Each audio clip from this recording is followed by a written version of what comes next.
Assalamualaikum warahmatullahi wabarakatuh. Selamat pagi teman-teman.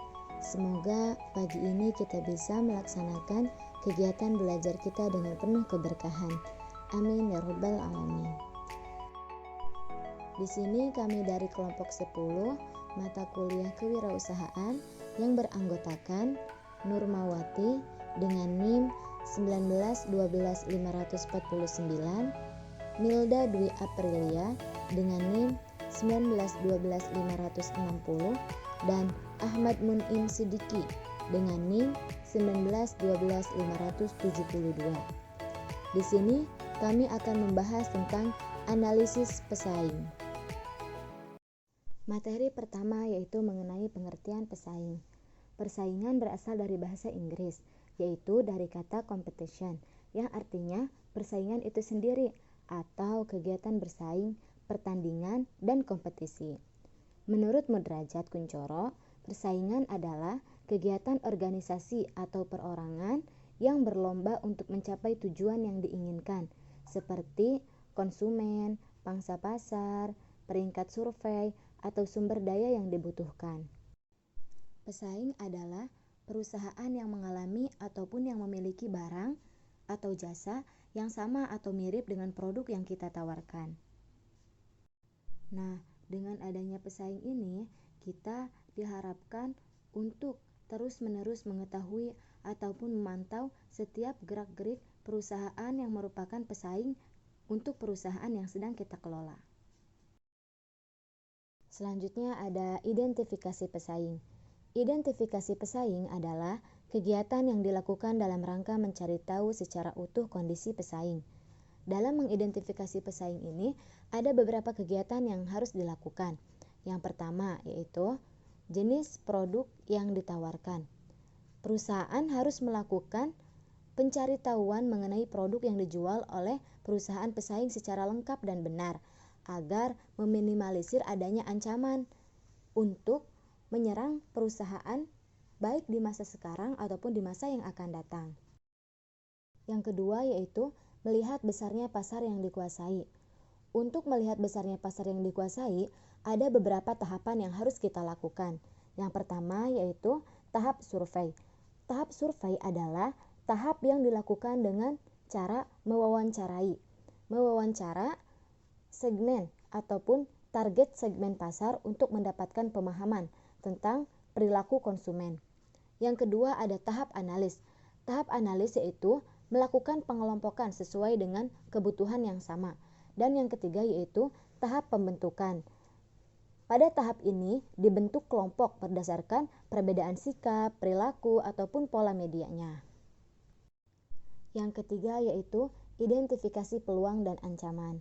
Setiap peluang yang ada hendaknya selalu dimasuki dan diusahakan untuk menciptakan peluang baru dengan sebesar-besarnya.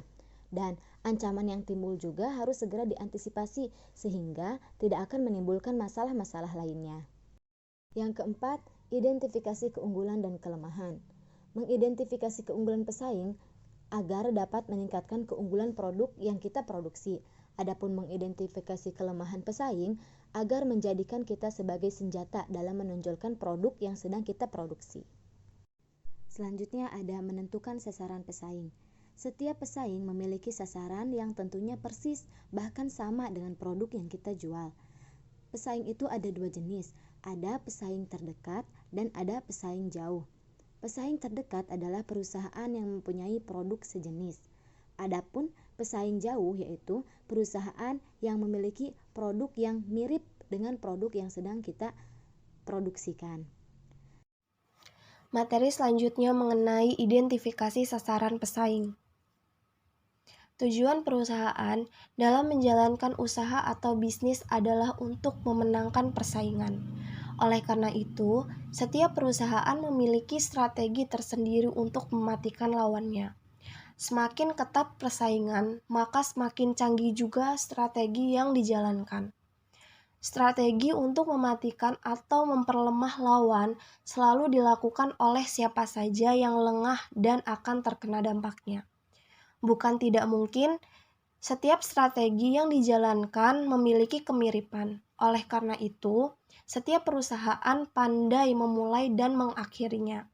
Berikut ini beberapa strategi yang dijalankan oleh pesaing. Yang pertama, strategi menyerang pesaing yang lemah terlebih dahulu. Artinya, menyerang perusahaan yang dianggap lemah tidak dalam teknologi, jaringan, atau modal.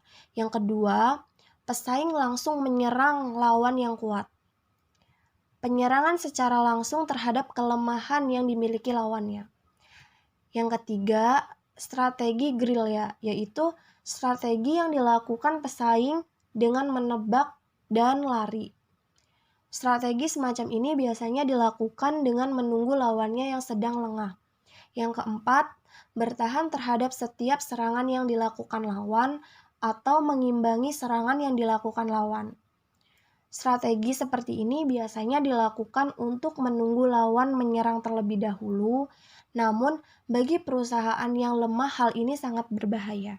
Selanjutnya mengenai kekuatan dan kelemahan pesaing. Sebelum melakukan penyerangan terhadap pesaing, kita harus terlebih dahulu mengetahui kelebihan dan kekurangan dari pesaing tersebut. Hal ini dikarenakan kelebihan pesaing suatu saat bisa mematikan atau melemahkan, sehingga harus selalu waspada akan serangan balik dari pesaing. Sementara, kekurangan dari pesaing merupakan kunci utama untuk melemahkan dan mematikan pesaing. Menurut Kashmir, kekuatan dan kelemahan dari pesaing dapat diidentifikasikan dengan berbagai cara, diantaranya mengumpulkan informasi tentang target dan sasaran pesaing, strategi yang digunakan, kinerja pesaing, informasi tentang market share pesaing, dan sikap pesaing terhadap pelanggannya, serta kekuatan dan kelemahan pesaing pada sektor keuangan, sumber daya manusia, dan teknologi yang digunakan. Setiap perusahaan harus mengumpulkan informasi tentang semua kekuatan dan kelemahan dari pesaing tersebut. Secara umum, perusahaan harus memperhatikan 3 variabel ketika menganalisis pesaing, yaitu yang pertama, pangsa pasar, yang kedua, pangsa pikiran, dan yang ketiga, pangsa hati. Selanjutnya, setelah perusahaan melakukan analisis nilai pelanggan dan mempelajari pesaingnya secara hati-hati, perusahaan dapat fokus pada salah satu dari kelas pesaing sebagai berikut. Yang pertama, kuat melawan lemah. Yang kedua, dekat dengan jauh. Dan yang ketiga, baik melawan buruk. Setelah kita mengetahui siapa saja pesaing kita, tentukan kekuatan mereka terlebih dahulu dan cari tahu kerentanan mereka agar kita bisa bersiap sedia untuk melawannya. Adapun identifikasi kekuatan dan kelemahan dapat dilakukan melalui tahap-tahap sebagai berikut. Yang pertama, mencari dan mengumpulkan data tentang segala sesuatu yang berhubungan dengan sasaran, strategi, dan kinerja pesaing. Yang kedua, mencari tahu kekuatan dan kelemahan pesaing baik itu dalam hal keuangan, sumber daya manusia, teknologi, maupun dalam hal letak atau posisi di pasar. Dan yang ketiga, mengetahui market share yang dikuasai oleh pesaing serta tindakan yang dilakukan pesaing terhadap pelanggannya. Nah, menurut Michelle Potter, telah diidentifikasikan 5 kekuatan. Nah, 5 kekuatan tersebut diantaranya para pesaing industri, calon pendatang substitusi, pembeli, dan pemasok.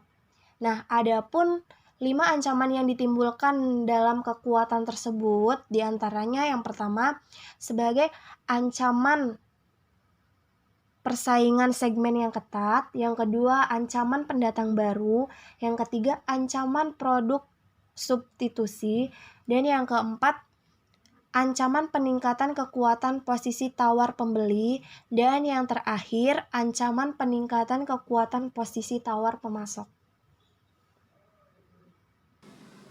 F. Identifikasi reaksi pesaing. Setiap tindakan atau serangan yang kita lakukan, baik secara langsung maupun tidak langsung, akan menjadi perhatian pesaing. Serangan yang kita lakukan akan menimbulkan reaksi dari pesaing-pesaing kita. Tindakan pesaing terhadap serangan yang kita lakukan akan ditanggapi secara beragam oleh pesaing, mulai langsung membalas, diam, berusaha, mempelajari terlebih dahulu, baru melakukan serangan balasan. Perusahaan yang kuat biasanya langsung menyerang balik. Oleh karena itu, kita juga harus mempertimbangkan reaksi pesaing terhadap tindakan yang kita lakukan. Jangan sampai serangan balik malah menjadi bumerang bagi strategi kita. Selanjutnya, G. Strategi menghadapi pesaing. Perusahaan harus memantau strategi pesaingnya secara terus-menerus, karena pesaing yang cerdik akan mengubah strategi mereka dari waktu ke waktu. Jelaslah bahwa perusahaan juga harus mewaspadai perubahan-perubahan yang diinginkan pelanggan, dan bagaimana para pesaing mengubah strategi mereka untuk memenuhi hasrat yang diinginkan oleh para pelanggan tersebut. Di sini ada beberapa macam strategi yang dapat dijalankan. Yang pertama yaitu strategi pemimpin pasar. Pemimpin pasar ini maksudnya perusahaan yang menguasai pasar sebesar 40%. Di sini perusahaan merupakan saingan terberat dari perusahaan-perusahaan lainnya. Terus juga yang kedua, strategi penantang pasar. Penantang pasar yaitu perusahaan yang menguasai pangsa pasar sebesar 30%. Dalam artian di sini perusahaan masih memiliki saingan berat, yaitu pemimpin pasar. Baiklah, mungkin itu materi dari kami. Kurang dan lebihnya mohon maaf. Billahi taufiq wal hidayah. Wassalamualaikum warahmatullahi wabarakatuh.